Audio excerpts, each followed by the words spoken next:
उसका बाप जेल में डाला था।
एक लाल वो ही ऐसा पैदा हुआ था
ऐसी ऐसी बातें लिखती है, मैं किसी को द्वेष में नहीं लाना चाहूंगी, परंतु लिखती है ऐसी ऐसी बातें। एक मिनट मुझे भी बोलने का।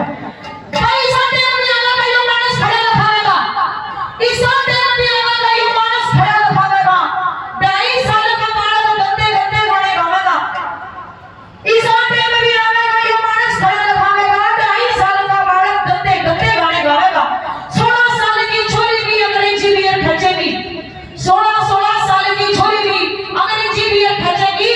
हर लोग चाड़ा तो जब पड़ेगा जब पी कर लुगाई नाचेगी। हरियाणा राजस्थान में यह संस्कृति बची हुई है। दिल्ली गुड़गांव जाकर के देखिए, घूंघट वाले यहाँ तक का हुआ करता था, अब यहाँ तक का आ चुका है, अब तो बिल्कुल ही ऊपर देती है। जेठ जी को तो भाई साहब कह के बोलती है, भाई साहब। जब जेठ को अपने घरवाले में भाई को भाई साहब कह के बोलते तो उसका घरवाला क्या लग गया उसका। आइए, ऐसी ऐसी कविताएं हैं, सुनते हैं आखिरी बात में पढ़ी जी ने क्या लिखा।